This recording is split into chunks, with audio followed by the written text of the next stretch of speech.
भारत माता की। भारत माता की।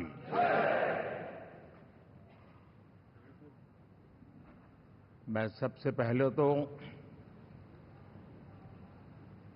इस सभागृह में उपस्थित एनडीए घटक दलों के सभी नेतागण,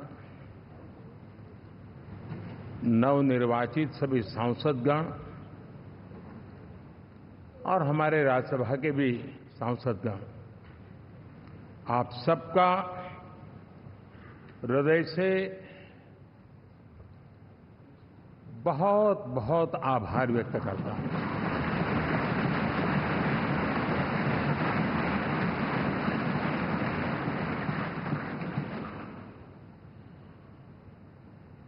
मेरे लिए खुशी की बात है कि इतने बड़े समूह को आज मुझे यहां स्वागत करने का अवसर मिला है।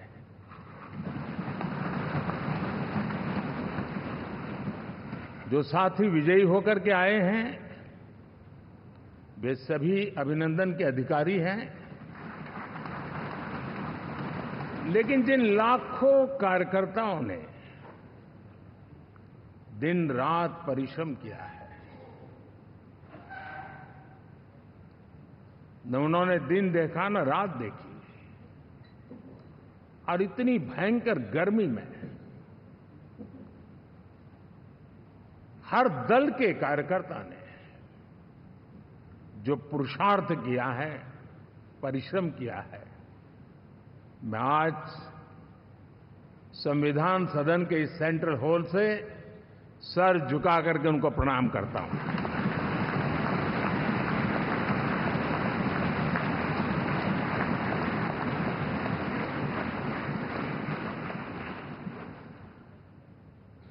साथियों, मेरा बहुत सौभाग्य है कि एनडीए के नेता के रूप में आप सब साथियों ने सर्वसम्मति से चुन करके मुझे एक नया दायित्व दिया है, और इसके लिए मैं आपका बहुत बहुत आभारी हूं।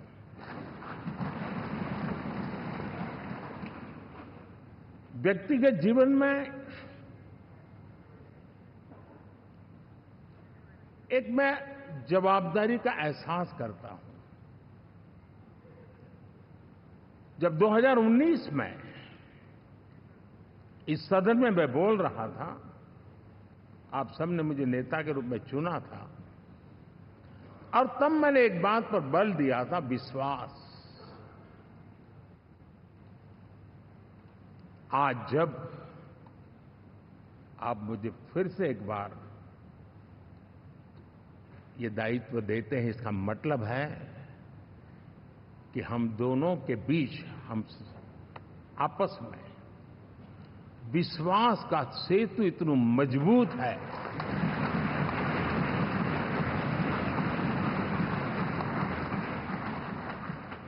ये अटूट रिश्ता विश्वास की मजबूत धरातल पर है, और ये सबसे बड़ी पूंजी होता है। और इसलिए ये पल मेरे लिए भावुक करने वाले भी है, और आप सबके प्रति जितना धन्यवाद करूं उतना कम है।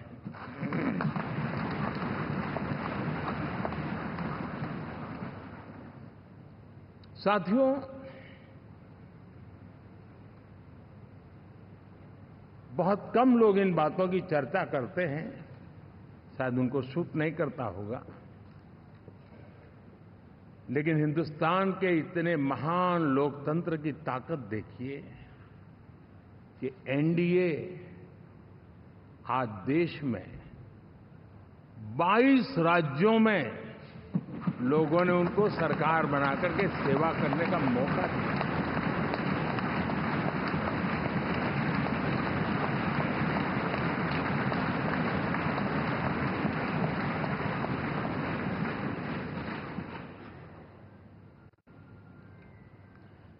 हमारा ये अलायंस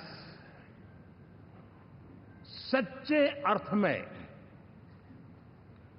भारत की असली जो स्पिरिट है, जो भारत का आत्मा है, भारत की जड़ों में जो रचा बसा है, उसका एक अर्थ में प्रतिबिंब है।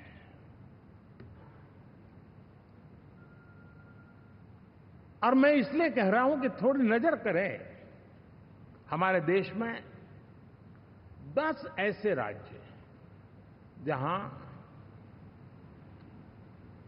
हमारे आदिवासी बंधुओं की संख्या प्रभावी रूप से है, निर्णायक रूप से है, जहां इस आबादी आदिवासियों की ज्यादा है, ऐसे 10 राज्यों में से 7 राज्यों में एनडीए सेवा कर रहा है।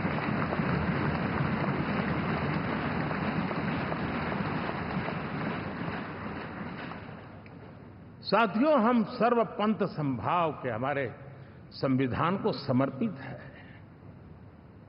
और देश में चाहे हमारा गोवा हो या हमारा नॉर्थ ईस्ट हो, जहां बहुत बड़ी मात्रा में हमारे ईसाई भाई बहन रहते हैं, आज हम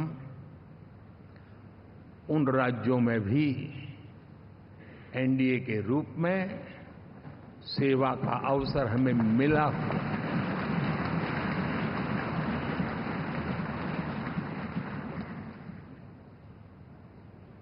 साथियों, प्री पोल अलायंस हिंदुस्तान के राजनीतिक इतिहास में और हिंदुस्तान की राजनीति में गठबंधन के इतिहास में प्री पोल अलायंस इतना सफल कभी भी नहीं हुआ है जितना कि एनडीए हुआ।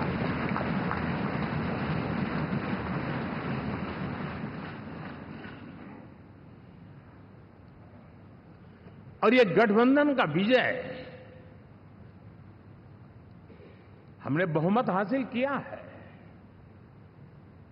और मैं कई बार कह चुका हूं, शब्द अलग होंगे लेकिन मेरे भाव उसमें एक सातत्य है। सरकार चलाने के लिए बहुमत आवश्यक है, लोकतंत्र का वही एक सिद्धांत है, लेकिन देश चलाने के लिए सर्वमत बहुत जरूरी होता है।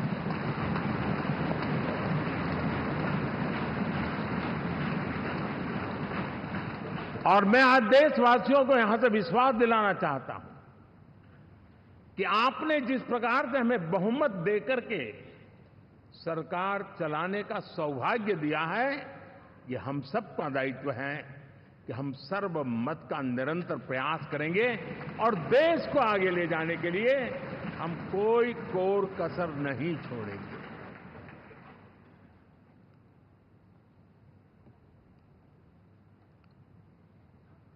साथियों, एनडीए को करीब करीब 3 दशक हो चुके हैं। यानी आजादी के 75 साल में 3 दशक एनडीए, ये सामान्य घटना नहीं है जी। विविधता से भरे हुए अपनी लोकतांत्रिक और सामाजिक रचना के बीच में ये 3 दशक की यात्रा एक बहुत बड़ी मजबूती का संदेश देती है। और मैं आज बड़े गर्व के साथ कहता हूं कि किसी एक समय वो था कि संगठन के कार्यकर्ता के रूप में इस अलायंस का हिस्सा था, व्यवस्थाओं से जुड़ा रहता था और आज सदन में बैठ करके आपके साथ काम करते करते मेरा भी नाता इससे 30 साल का रहा है और मैं कह सकता हूं, हकीकतों के तथ्यों के आधार पर कह सकता हूं, ये सबसे सफल अलायंस है।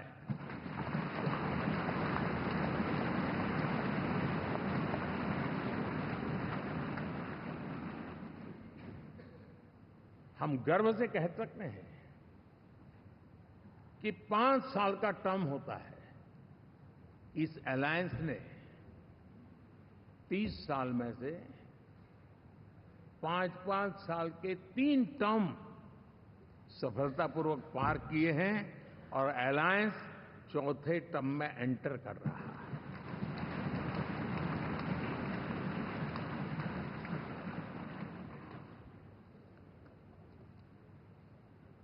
साथियों,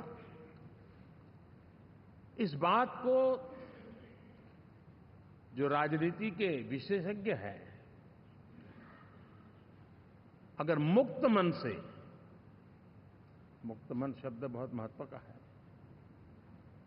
वे सोचेंगे तो पाएंगे कि एनडीए ये सत्ता प्राप्त करने का या सरकार चलाने का कुछ दलों का जमावड़ा नहीं है। ये राष्ट्र प्रथम की मूल भावना से, नेशन फर्स्ट के प्रति कमिटेड, वैसा ये समूह है।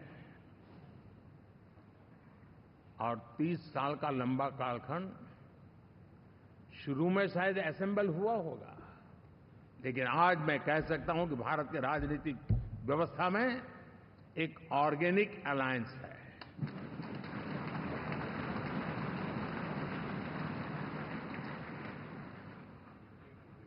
और ये मूल्य श्रद्धेय अटल बिहारी वाजपेयी, श्री प्रकाश सिंह जी बादल, श्री बाला साहब ठाकरे, श्री जॉर्ज फर्नांडिस, श्री शरद यादव, अनगिनत नाम मैं कह सकता हूं। इन लोगों ने जिस बीज को बोया था, वो आज भारत की जनता ने विश्वास का सिंचन कर करके उस बीज को वटवृक्ष बना दिया है।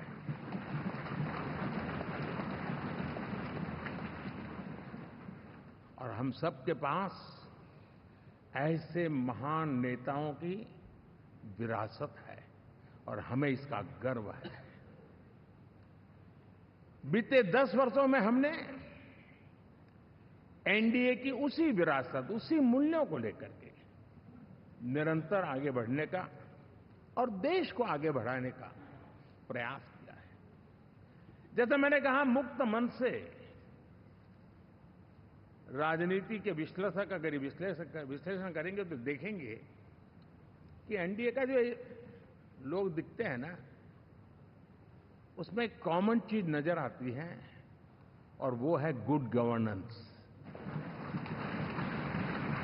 इन सबने अपने अपने समय में, अपने अपने कार्यकाल में जब जब जहां सेवा करने का मौका मिला है,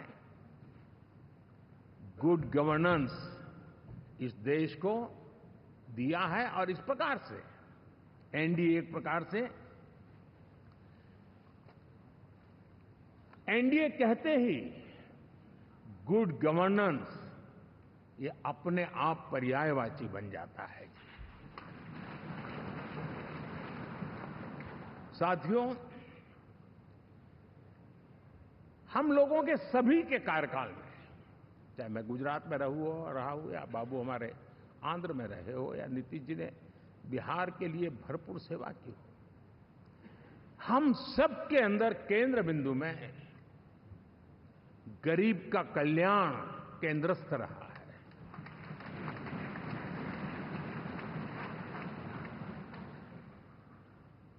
और देश ने एनडीए के गरीब कल्याण के, गुड गवर्नेंस के 10 साल को देखा है। इतना नहीं, मैं कह सकता हूं देश ने इसे जिया है।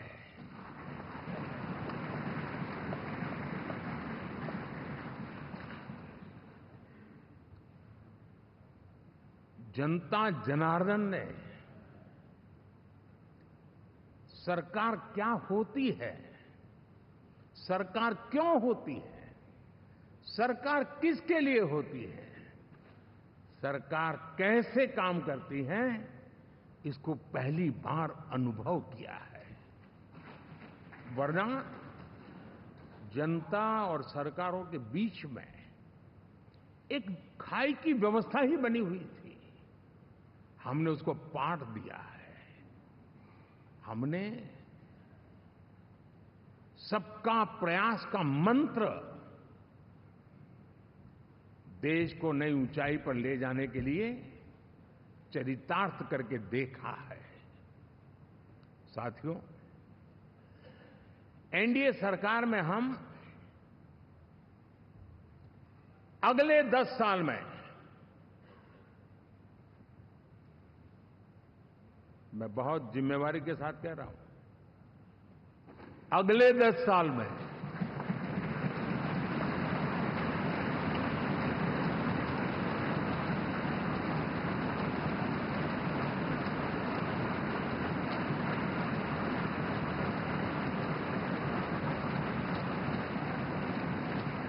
गुड गवर्नेंस,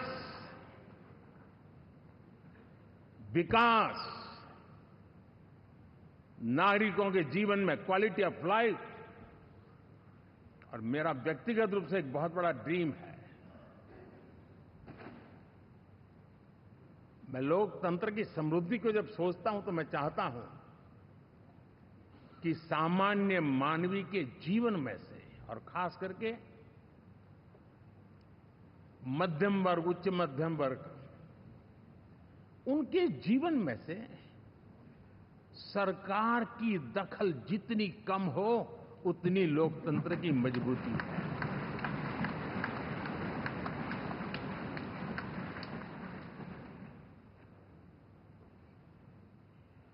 और आज के टेक्नोलॉजी के युग में बहुत आसानी से हम, वरना एक दिन में 10 काम हो तो 10 अलग अलग वो सारी चीजें मांगेंगे। हम बदलाव चाहते हैं। गुड गवर्नेंस का ये भी एक महत्वपूर्ण पहलू है। लेकिन हम विकास का नया अध्याय लिखेंगे, गुड गवर्नेंस का नया अध्याय लिखेंगे, जनता जनार्दन की भागीदारी का नया अध्याय लिखेंगे, और सब मिलकर के विकसित भारत के सपने को साकार करके रहेंगे।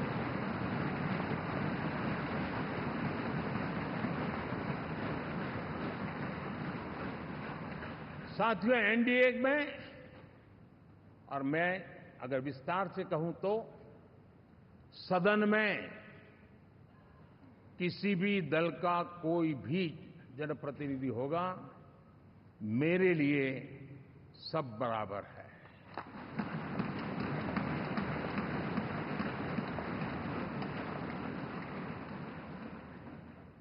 जब मैं सबका प्रयास की बात करता हूं तो मैं सदन में भी, चाहे वो लोकसभा हो या राज्यसभा हो, हमारे लिए सब बराबर है।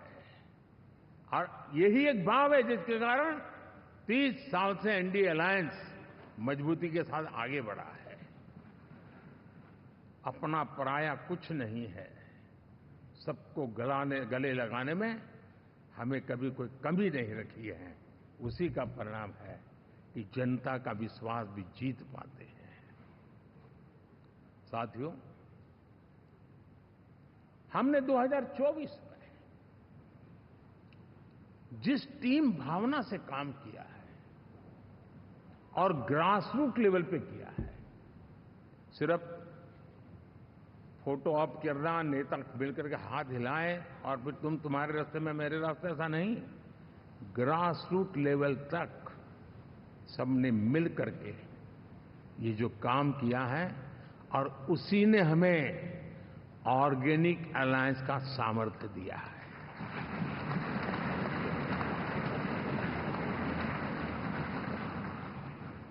एक दूसरे का सहयोग किया है। हर किसी ने यही सोचा, जहां कम वहां हम। अगर कोई कमी है तो मैं आऊंगा, मैं मेहनत करूंगा, लेकिन तुम्हें कमी नहीं रहने दूंगा। जहां कम वहां हम, ये हर कार्यकर्ता ने जी करके दिखाया है, और तभी तो जीत आती है। साथियों, कभी कभी मैं कह सकता हूं कि हमारा 10 साल का अनुभव है, भारत के हर क्षेत्र का और भारत के हर नागरिक का जो एस्पिरेशंस हैं, रीजनल एस्पिरेशंस हैं, वे और नेशनल एस्पिरेशंस, इसका एक अटूट नाता होना चाहिए। इसके बीच में हवा तक गुजर न सके, इतना जुड़ाव होना चाहिए, तब देश आगे बढ़ता है।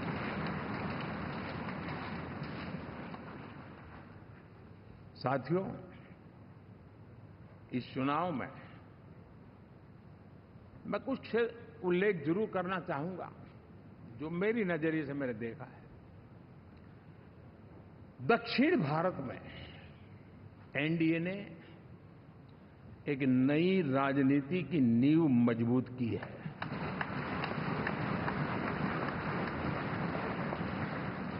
अब देखिए, कर्नाटक एंड तेलंगाना,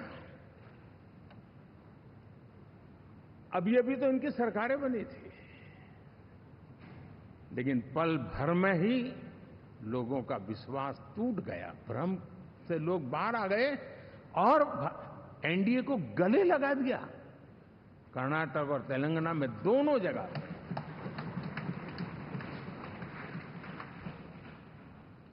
साथियों, तमिलनाडु, मैं तमिलनाडु की टीम को भी बधाई देना चाहूंगा,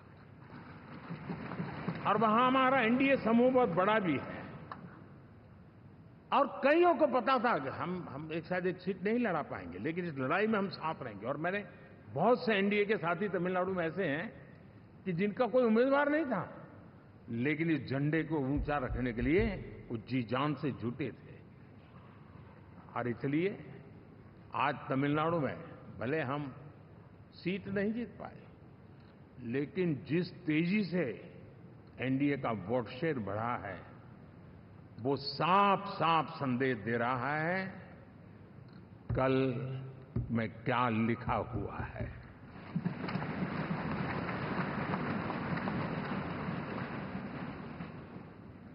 साथियों, पुडुचेरी हो, केरला, हमारे सैकड़ों कार्यकर्ताओं के बलिदान हुए हैं।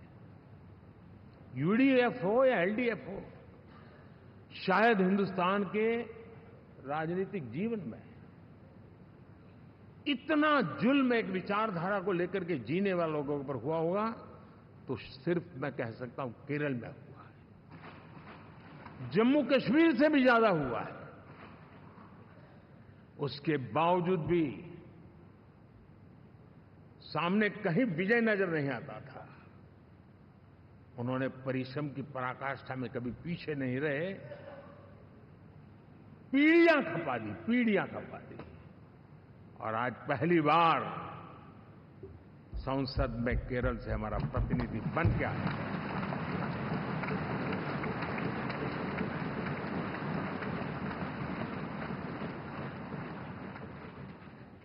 साथियों,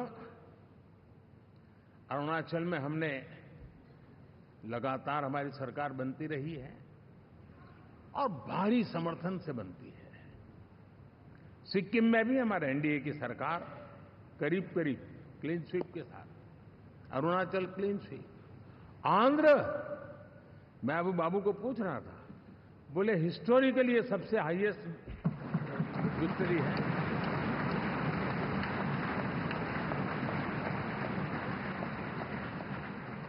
और ये जो यहां दिखता है ना पवन, ये पवन नहीं, आंधी है।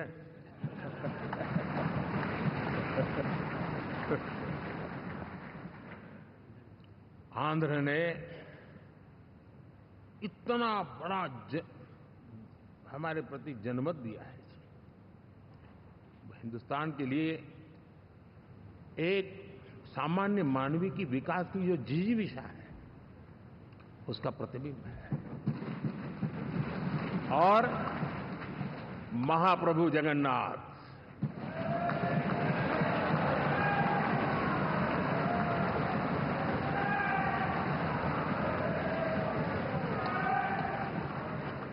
और मैंने अनुभव किया हमेशा। मैं हमेशा मानता हूं ईश्वर के अनेक रूप होते हैं, लेकिन जब मैं भगवान महाप्रभु जगन्नाथ जी को याद करता हूं तो मैं हमेशा मानता हूं ये गरीबों के देवता है।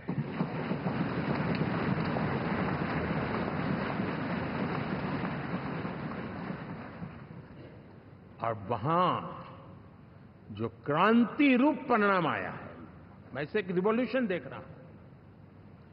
और मैं इसके साथ कह सकता हूं कि विकसित भारत का हमारा जो सपना है, आने वाले 25 वर्ष, पहले मैंने 10 साल कहा था, यहां मैं 25 साल कह रहा हूं, आने वाले 25 साल महाप्रभु जगन्नाथ जी की कृपा से उड़ीसा देश की विकास यात्रा के ग्रोथ इंजन पैकी एक होगा।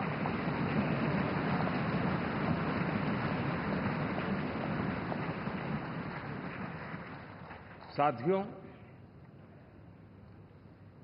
हम लोग जब 4 जून के नतीजे चल रहे थे, मैं तो अपने काम में कुछ व्यस्त था। बाद में फोन आना शुरू हो गए, तो मैंने किसी को पूछा, यार ये तो ठीक है आंकड़े वांकड़े, तो मुझे ये बताओ कि ईवीएम जिंदा है कि मर गया?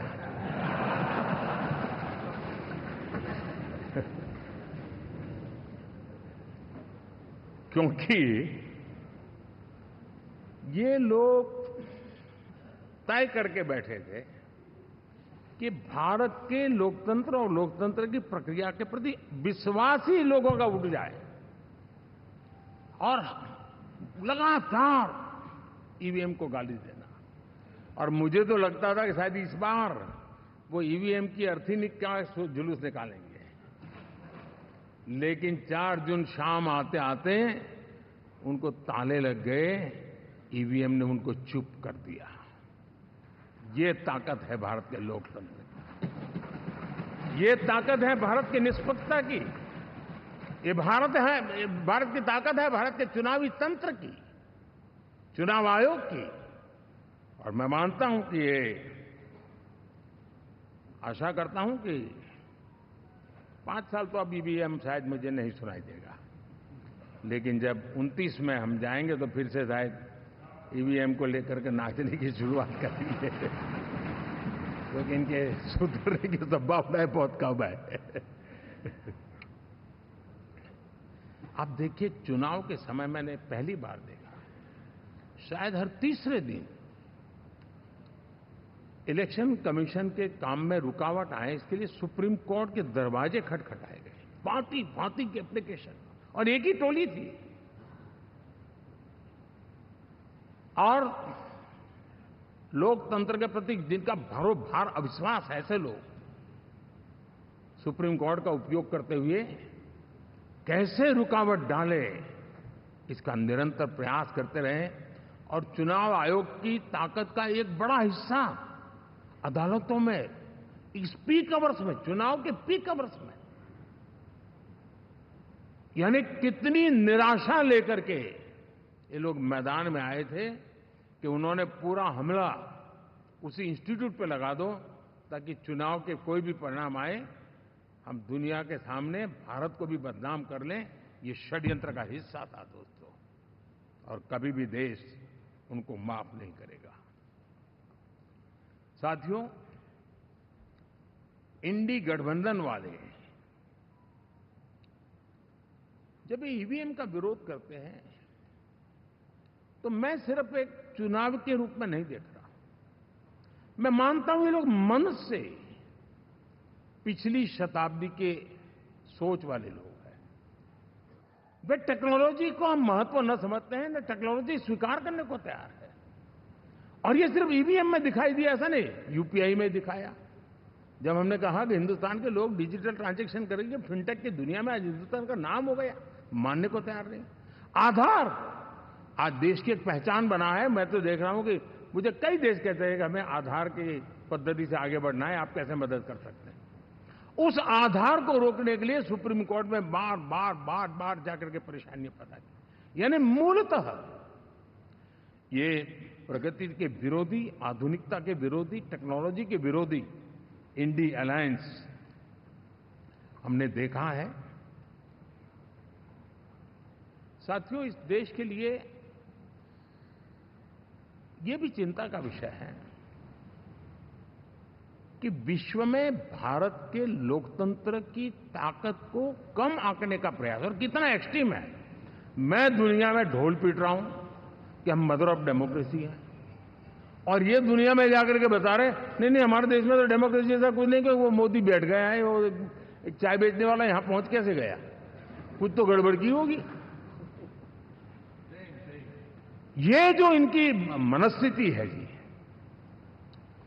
भारत के नागरिकों को चुनाव प्रक्रिया के प्रति अविश्वास पैदा करने का जो उनका षड्यंत्र है, मैं मानता हूं कि अब दुनिया भी भारत के लोकतंत्र की विविधता, विशालता, व्यापकता, गहनता, इन सबको भी जानने समझने के लिए आकर्षित होगी।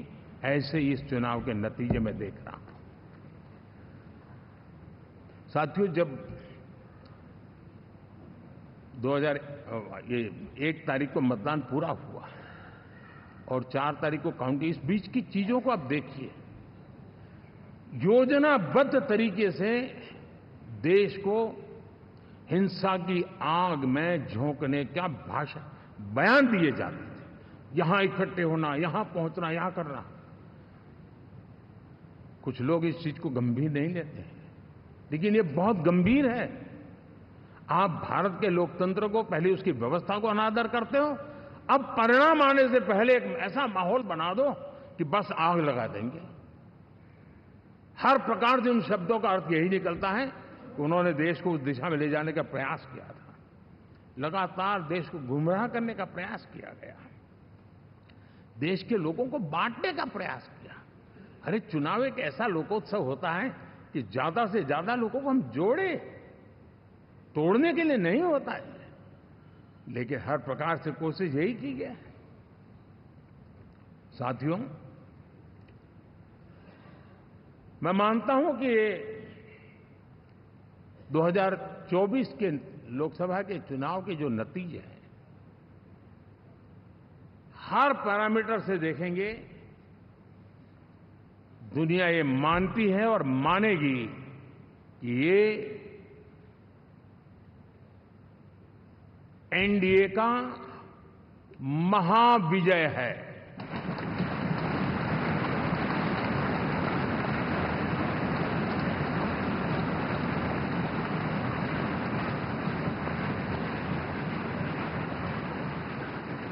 और आपने देखा 2 दिन कैसा चला, जैसे हम तो हार चुके हैं, गए।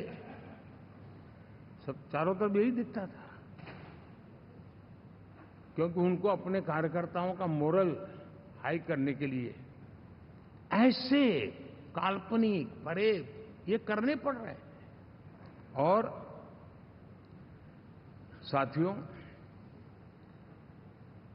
गठबंधन के इतिहास में अगर आंकड़ों के हिसाब से देखें तो ये सबसे मजबूत गठबंधन की सरकार है।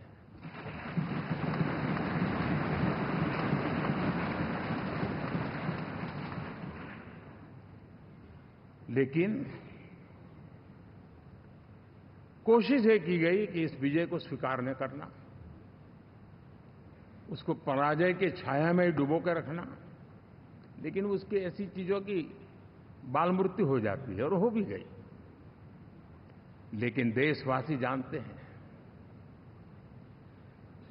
कि न हम हारे थे, न हम हारे हैं।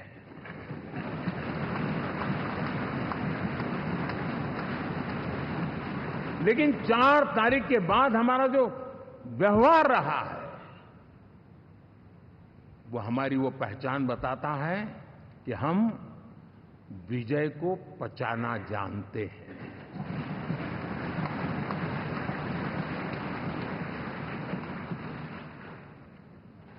हमारे संस्कार ऐसे हैं कि विजय की गोद में उन्माद पैदा नहीं होता है और न ही पराजित लोगों के प्रति उपहास करने के हमारे संस्कार हैं। हम विजय को भी पचाते हैं और पराजित का भी उपहास करने की विकृति हम नहीं पालते। ये हमारे संस्कार हैं।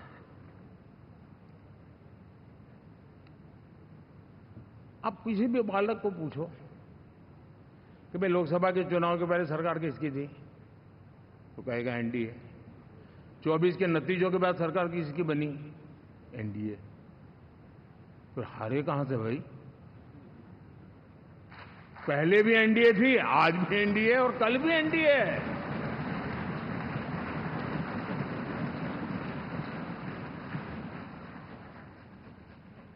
आप सोचिए 10 साल बाद भी कांग्रेस 100 के आंकड़े को नहीं छू पाई।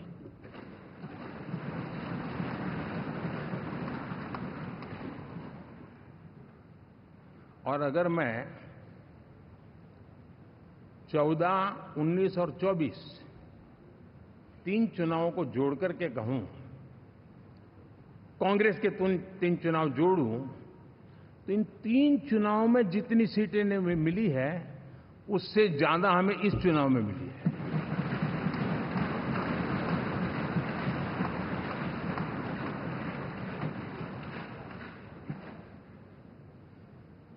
और मैं साफ देख रहा हूं साथियों, एनडीए वालों को अंदाज नहीं है। वे धीरे धीरे पहले तो डूब रहे थे, अब तेज गति से ये गर्त में जाने वाले हैं।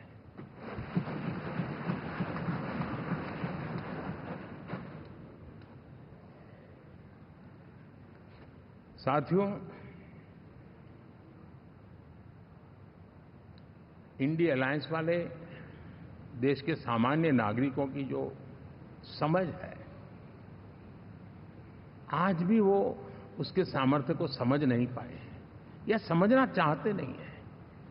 भारत के सामान्य व्यक्ति की भी एक समझ है और जो जमीन से जुड़ा रहता है ना, वो समझ को छूता है, समझता है, पहचानता है, वो वहां नहीं है।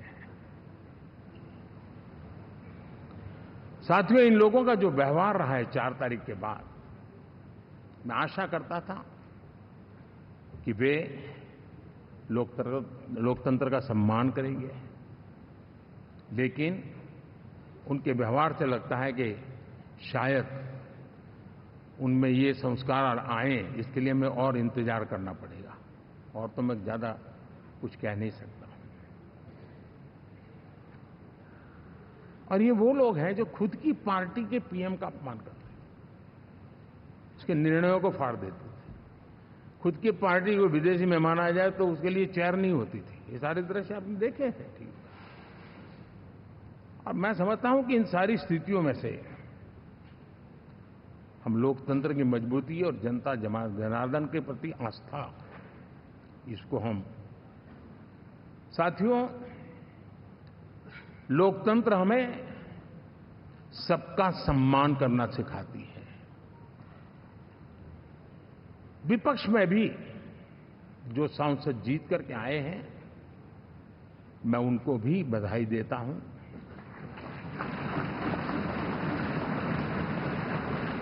और मैं पिछले 10 वर्ष में एक चीज मिस कर रहा था कि debate, participation, quality of debate मैं मिस कर रहा हूं। लेकिन मैं आशा करता हूं कि अब इस नया जो सदन बना है वो कमी मुझे खलेगी नहीं, शायद हमारे साथी भी राष्ट्रहित की नीयत के साथ सदन में आएंगे और भले वो विपक्ष में बैठे होंगे, लेकिन राष्ट्र के विपक्ष में नहीं है, हमारे विपक्ष में है। राष्ट्र में तो हम सब एक ही दिशा में हैं।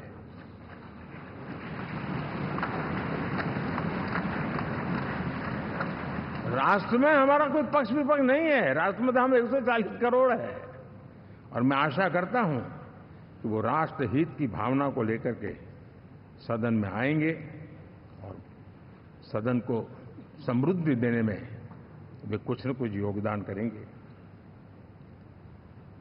साथियों, 24 का जनादेश एक बात को बार बार मजबूती दे रहा है, बार बार मजबूती दे रहा है कि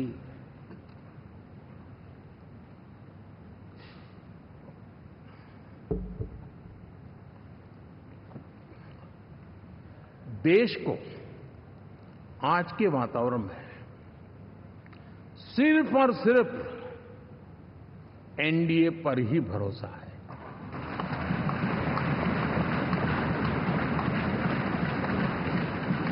और जब इतना अटूट विश्वास है, इतना भरोसा है, तो स्वाभाविक है देश की अपेक्षाएं भी बढ़ेगी और मैं इसे अच्छा मानता हूं और हम सबका कर्तव्य भी मानता हूं। और इन अपेक्षाओं को पूर्ण करने के लिए, और मैंने पहले भी कहा था कि जो 10 वर्ष हमने काम किया है वो तो ट्रेलर है।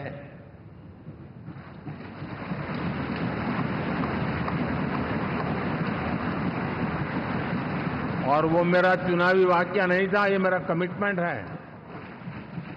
हमें और तेजी से, और विस्तार से, और तेज गति से देश के आकांक्षाओं को पूर्ण करने में रत्ती भर भी विलंब नहीं करना है।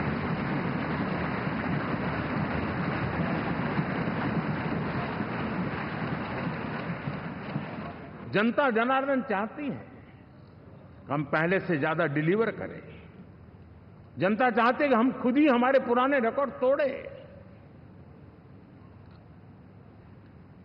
और मैं साथियों एक तरफ एनडीए रखूं, दूसरी तरफ भारत के लोगों के सपने और संकल्पों को रखूं, तो मैं कहूंगा NDA, new India, develop India, aspirational India.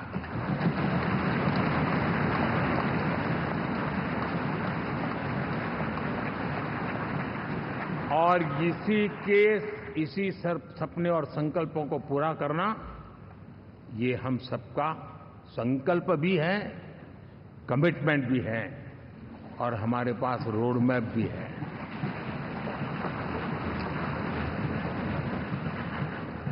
साथियों, एनडीए ने हमेशा करप्शन फ्री, रिफॉर्म ओरिएंटेड, स्थिर सरकार देश को दी है। जब जब हमें अवसर मिला हम लोगों ने काम किया है। उसके सामने कांग्रेस नेतृत्व वाली यूपीए, अब उन्होंने पुरानी अपनी छवि सुधारने के लिए नाम बदल दिया, लेकिन पहचान घोटालों की है। आए दिन घोटाले, यही पहचान रही है। और नाम बदलने के बावजूद भी देश उनके घोटालों को नहीं भुला है, उनको नकारा है।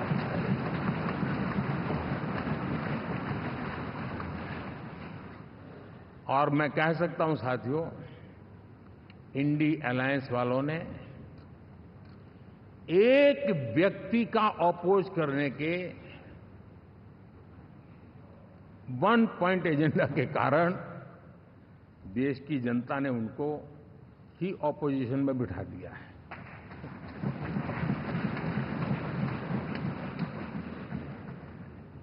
एनडीए विकसित भारत, इस संकल्प को लेकर के चुनाव में गया था। देश के लिए सकारात्मक सोच को लेकर के गया था।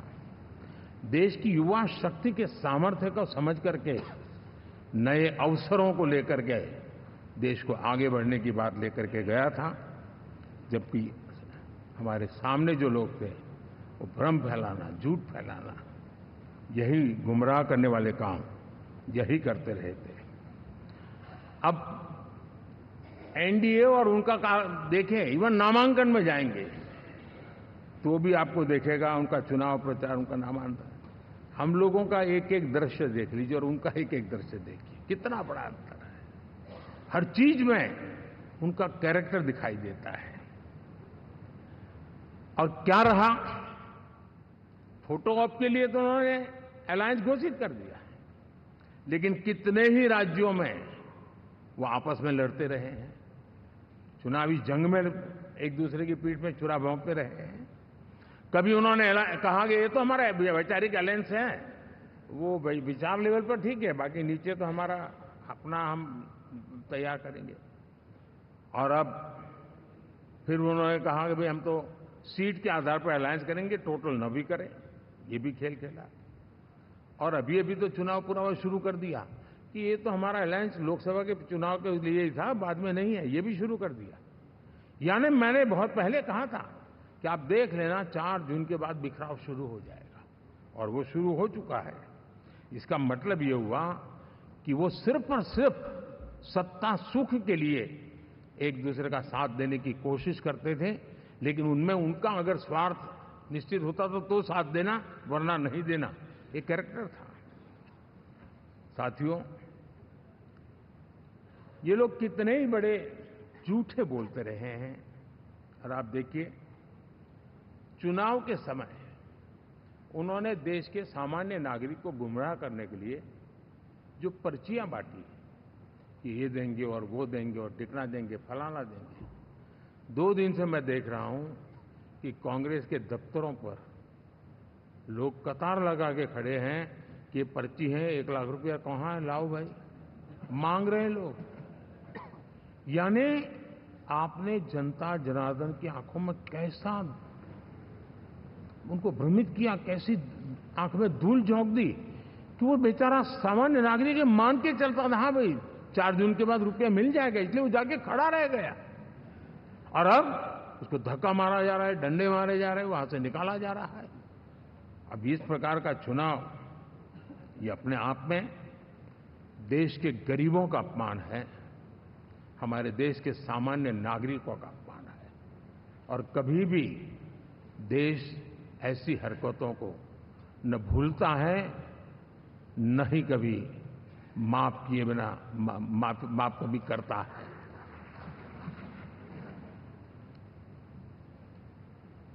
साथियों, हमारे लिए संतोष की बात है कि हम एक कमिटमेंट से काम कर रहे हैं। 10 साल में हमने 25 करोड़ गरीबों को गरीबी से बाहर निकाला है।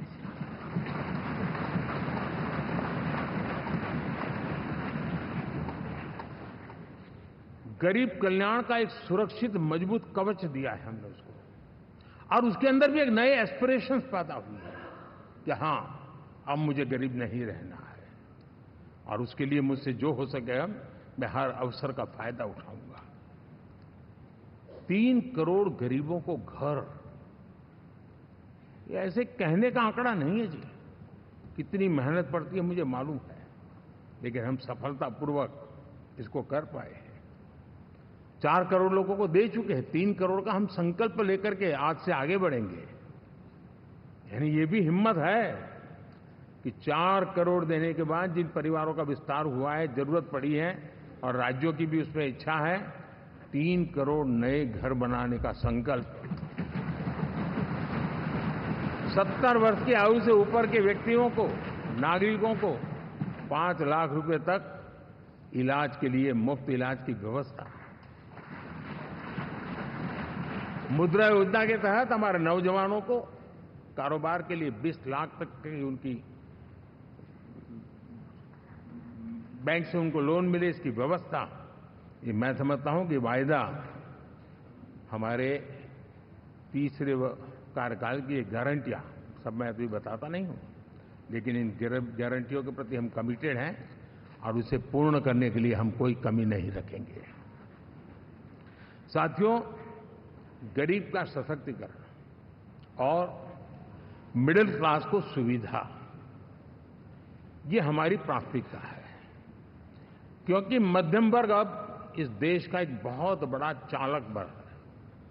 भारत की ग्रोथ स्टोरी में ये ऐसे ऐसे नए फोर्सेस मैं देख रहा हूं जो हमारी बहुत बड़ी शक्ति बनने वाले हैं, और इसलिए हम उस पर भी उतना ही, और मिडिल क्लास की बचत कैसे बढ़े, सेविंग कैसे बने, उसके लिए, उसके क्वालिटी ऑफ लाइफ के लिए हम क्या कर सकते हैं, हमारी योजनाओं का विस्तार कैसे किया जाए, हमारे नीति नियमों में बदलाव कैसे किया जाए, उस पर भी हम आने वाले दिनों में काम चाहते हैं।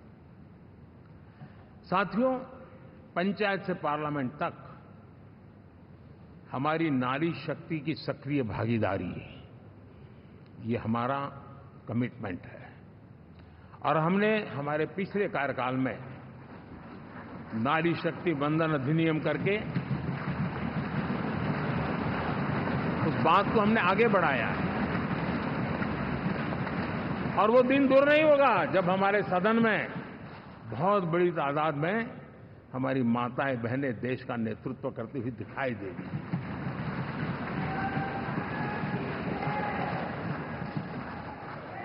इस पूरे चुनाव में हम सबसे ज्यादा महिला उम्मीदवारों को टिकट देने वाली पार्टी रहे हैं, ये हमारा कमिटमेंट है।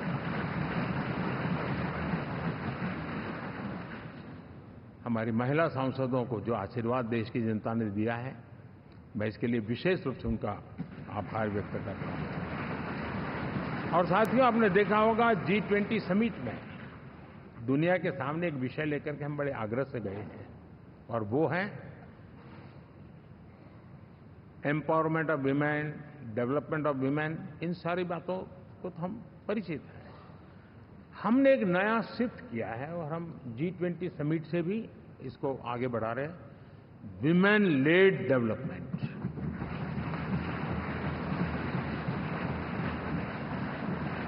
एक बार हमारा इस प्रकार का कमिटमेंट बनता है तो परिवर्तन बिल्कुल साफ नजर आता है। साथियों, एनडीए का ये कार्यकाल बड़े फैसलों का है, तेज विकास का है, और अब हम समय गंवाना नहीं चाहते कि हम 5 नंबर की इकोनॉमी से 3 नंबर की इकोनॉमी पर पहुंचना है।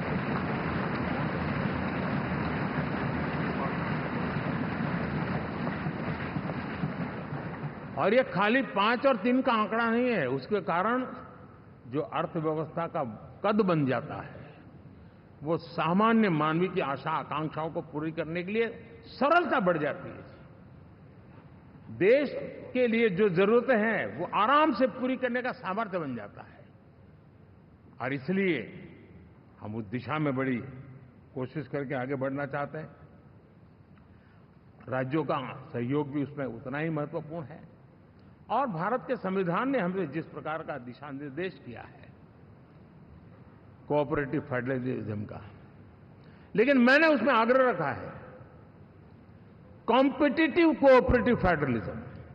हमारे राज्यों के बीच में भी तंदुरुस्त स्पर्धा हो, राज्य और केंद्र के बीच में भी तंदुरुस्त स्पर्धा हो, हम अच्छा करने की स्पर्धा करें, और उस दिशा में हम आगे बढ़ना चाहते हैं। और हमने देखा है कि जब मैं कॉम्पिटिटिव कोऑपरेटिव फेडरलिज्म की बात करता हूं, आपने देखा G20 समिट हम एक जगह पे कर सकते थे, हम भी मालाएं पहन करके फोटो निकलवा सकते थे, लेकिन हिंदुस्तान के अनेक शहरों में 200 से ज्यादा मीटिंगें हुई, और दुनिया भर के नीति निर्धारक जो कहे G20 देशों के और बाकी भी 5-7 देशों के, वो हिंदुस्तान के कोने कोने में गए, उनके देशों में जाकर के भारत की विविधता, भारत की विशालता, इसकी चर्चा कर रहे हैं।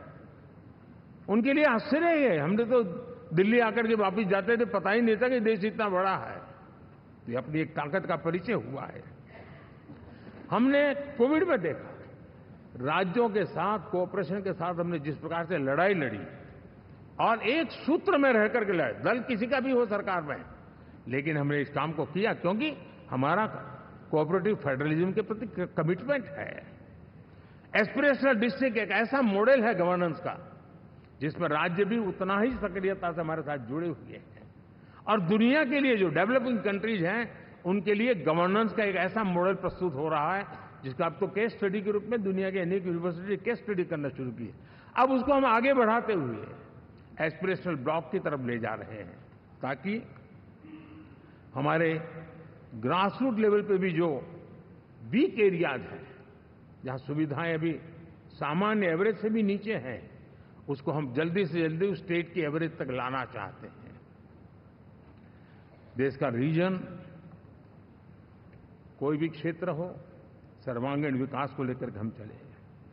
साथियों, गत 10 वर्ष में इंफ्रास्ट्रक्चर के क्षेत्र में हमने एक बहुत बड़ा, यानी सोचने में भी बदलाव लाए। जमीन पर तो लाए, वरना हमारे देश में सोचा चलेगा यार, अरे एक बार कर लो ना, उस सारे में से बदलाव नहीं। अब तो अच्छा ही चाहिए, बड़ा ही चाहिए, जल्दी से जल्दी पहुंचाने वाला चाहिए। सामान्य मानवीय के मन को हमने इस तरह से प्रेरित भी किया है और पुरुषार्थ करके हमने उस दिशा में काम किया है। 5 साल में हमें गति शक्ति, यानी इस प्रकार के प्लेटफॉर्म पर जो काम किया है, जो काम 6-6, 8-8 महीने तक नहीं होता था, वो आज 15-20 दिन में कर सकते हैं। सर, टेक्नोलॉजी का उपयोग करके हम काम कर रहे हैं। और ये जब होता है तो उसका मूल फायदा देश के नौजवानों के लिए रोजगार के अति अवसर बन जाते हैं। उनके लिए जीवन में सिलेक्शन के लिए बहुत बड़ा दायरा बढ़ जाता है। और वो हमें, साथियों, आज भारत दुनिया में विश्व के लिए एक नया मैन्युफैक्चरिंग हब के रूप में उभर रहा है। और जब हम मैन्युफैक्चरिंग हब कह रहे हैं, तब सिर्फ इलेक्ट्रॉनिक गुड्स या सर्विसेज की मैं बात नहीं कर रहा हूं। मैं फूड प्रोसेसिंग में भी आज दुनिया में हम बहुत तेजी से आगे बढ़ रहे हैं, और वो भारत के किसानों को बहुत बड़ी ताकत देने वाला है। उसी प्रकार से स्पेस हो, आर्टिफिशियल इंटेलिजेंस हो, स्टार्टअप्स की बात हो, स्किल जॉब अपॉर्चुनिटीज की बात हो, आज भारत बहुत तेजी से आगे बढ़ेगा, बढ़ रहा है, ये मेरा विश्वास है। साथियों, मुद्रा योजना, ड्रोन दीदी, विश्वकर्मा योजना, इसने भी नई संभावनाओं को जन्म दिया है। साथियों, हमारी संस्कृति, हमारी विरासत, उसके प्रति हम जितना ध्यान केंद्रित करेंगे, दुनिया के लिए आकर्षण का केंद्र बनेगा। और इसलिए हम उन दिशा में, और मैं मानता हूं भारत के लिए टूरिज्म एक ऐसा एवेन्यू है जो गत शताब्दी में हमें कभी, आज से लेकर के पीछे के 100 साल में कहूं, ऐसा अवसर नहीं मिला है जैसा आने वाले 25 साल में मिलने वाला है। दुनिया भारत की तरफ मुड़ने वाली है। अब हमारा काम है हम इसके लिए आवश्यक व्यवस्थाओं को विकसित करें, हमारी विरासत के प्रति हम हमारा पर्यटन का विकास करते हुए एक विन विन सिचुएशन का हम फायदा उठाएं, और उसमें बहुत अधिक निवेश की संभावनाएं मैं देखता हूं। और ये ऐसा क्षेत्र है जिसमें हर स्तर के लोग कमाते हैं, गरीब से गरीब आदमी भी कमाता है और बड़ी बड़ी होटल वाला भी कमाता है, हर कोई इसमें कमाता है। और हमने टूरिज्म के हम बल देना चाहते हैं, बहुत पोटेंशियल है। आज जो इंफ्रास्ट्रक्चर के क्षेत्र खुले हैं, इसका फायदा उसको मिलता है। एयरवे हो, रेलवे हो, हमारे एक्सप्रेस वे हो, ये हमारा यातायात जितना बेहतर हो, और हमारा डिजिटल कनेक्टिविटी का जो काम है, ये इसके लिए एक बहुत बड़ा पॉजिटिव ग्राउंड तैयार कर रहा है, और जिसका फायदा मिलने वाला है। और जो वोकल फॉर लोकल और रीजनल टूरिज्म, इसको एक बल देने का काम है। साथियों, अब दुनिया एक नए युग में प्रवेश रही है। जिस समय औद्योगिक क्रांति हुई, उस समय हम गुलामी के दौर से गुजर रहे थे। तो औद्योगिक क्रांति का जितना फायदा लेना चाहिए हम नहीं ले पाए। अब एक नया युग शुरू हो रहा है, हरित युग, ग्रीन एरा। भारत के पास बहुत संभावनाएं हैं इसका नेतृत्व करने की, और हम इसके लिए आने वाले दिनों में ग्रीन हाइड्रोजन की बात हो, ग्रीन एनर्जी हो, या ग्रीन जॉब्स हो, या ग्रीन मोबिलिटी हो, इन सारे विषयों को हम इतनी तेजी से आगे बढ़ाना चाहते हैं ताकि इस हरित युग का नेतृत्व दुनिया में भारत का सामर्थ्य सिद्ध कर दें, ये हम चाहते हैं। साथियों, इसी सिलसिले में इस 5 जून को जब पर्यावरण दिवस था, 4 जून को नतीजे आ गए थे। तो उसी दिन मेरे मन में एक विचार आया कि कार्यक्रम 5 जून को हमने आरंभ किया,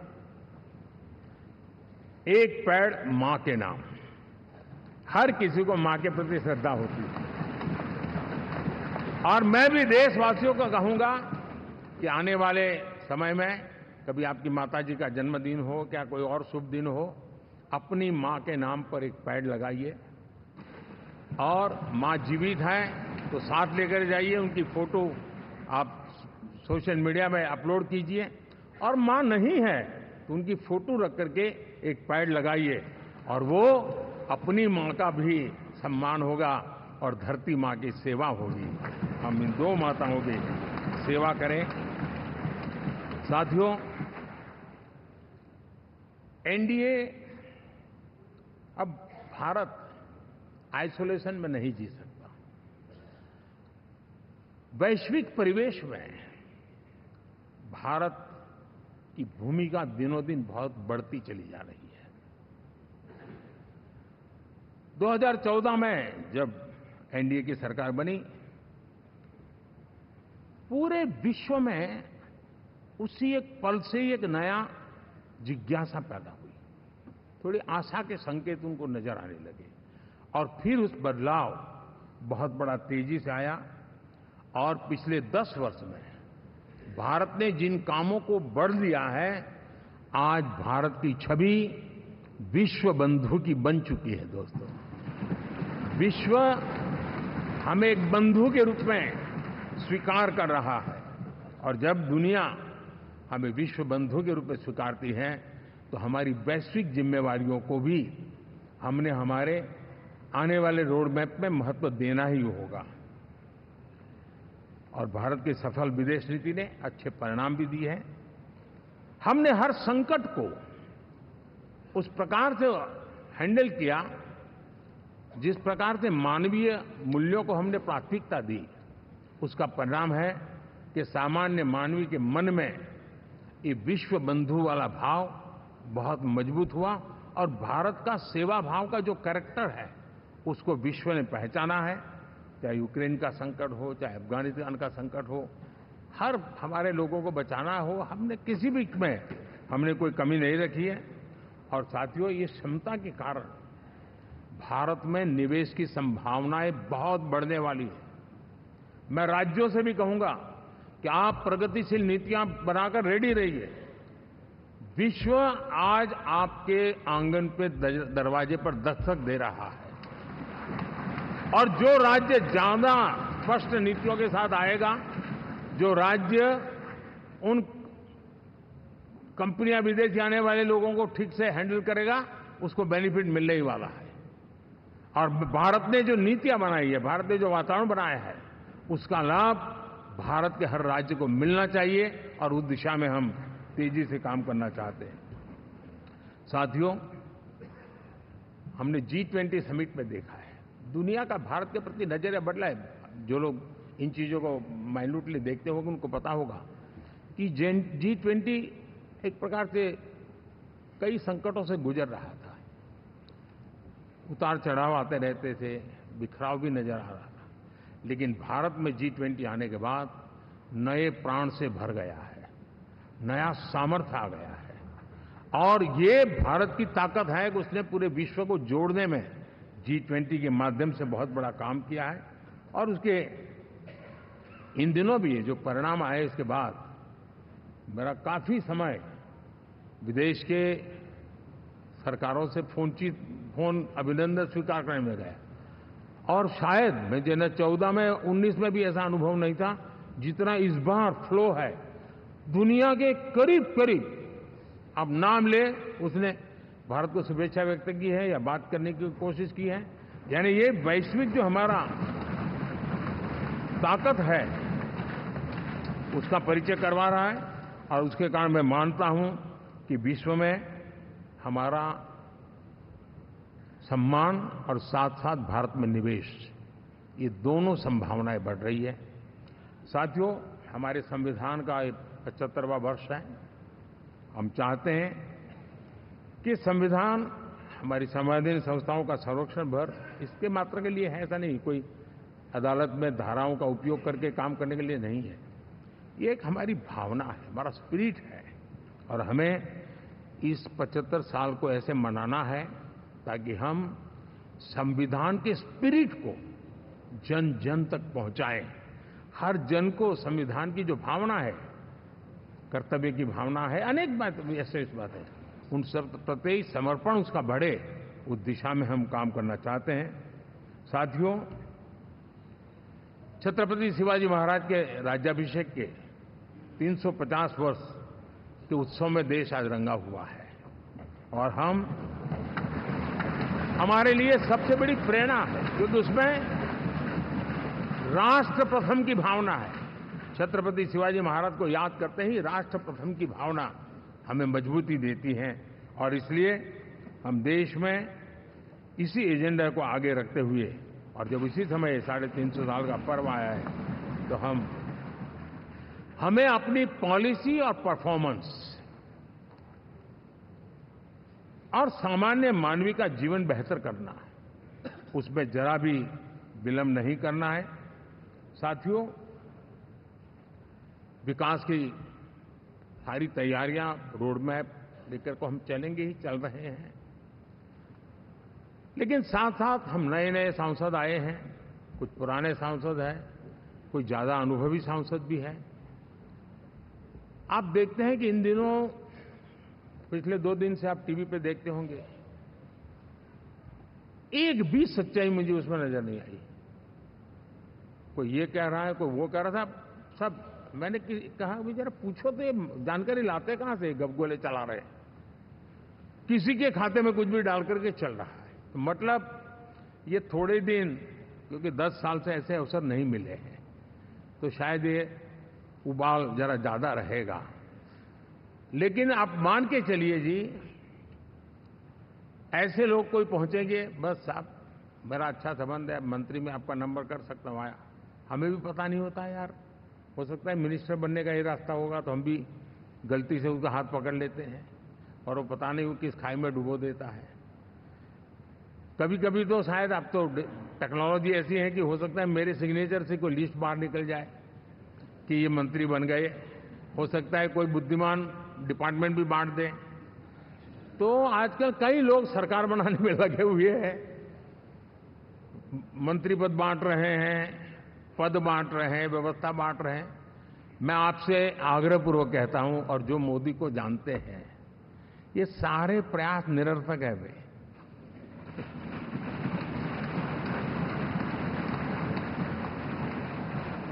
आप भी किसी का फोन आ जाए तो 10 बार वेरीफाई कीजिए कि जिसने फोन किया है वो सचमुच में अथॉरिटी है। अदरवाइज कोई भी कहे भाई आपका नाम हो गया है, सुबह परिवार को बुला लीजिए, शपथ समारोह में आना है, हो गया। तो ऐसी गपबाजी करने वाली एक बहुत बड़ी फौज रहती है। कुछ लोग आदतन करते रहते हैं, कुछ लोगों को मजाक आती है लेकर, और कुछ लोग बद-इरादे से करते हैं। मेरा सभी सांसदों से आग्रह है कि हम इन सारे षड्यंत्रों का शिकार न बने। दूसरा, हमारे जो इंडिया अलायंस वालों ने इस चुनाव में फेक न्यूज में एक्सपर्टाइज कर लिया, डबल पीएचडी कर लिया उन्होंने, वो शायद इसका भरपूर उपयोग करेंगे। हम कृपा करके इन चीजों से दूर रहें, अफवाहों से दूर रहें।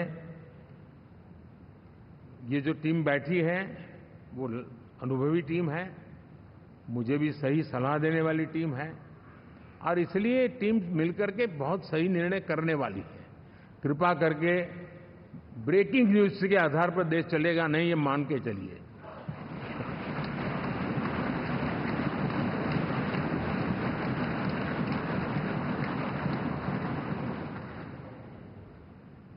साथियों, विकसित भारत का संकल्प लेकर के हम चले हैं।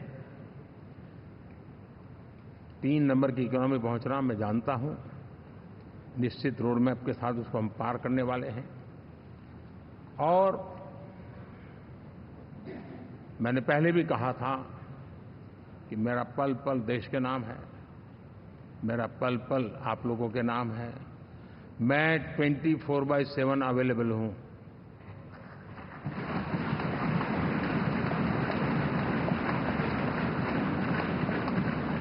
हमें मिलकर के देश को आगे बढ़ाना है।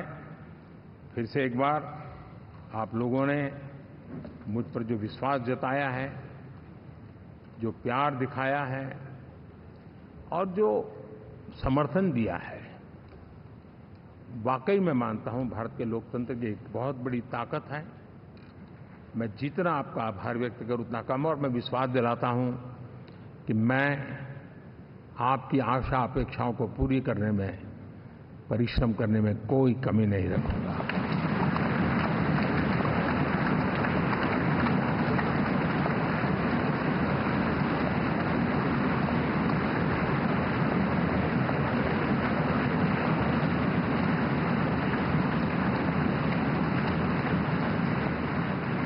मेरे लिए जन्म सिर्फ और सिर्फ वन लाइफ वन मिशन, और वो है मेरी भारत माता। ये मिशन है 140 करोड़ देशवासियों के सपनों को पूरा करने के लिए खप जाना।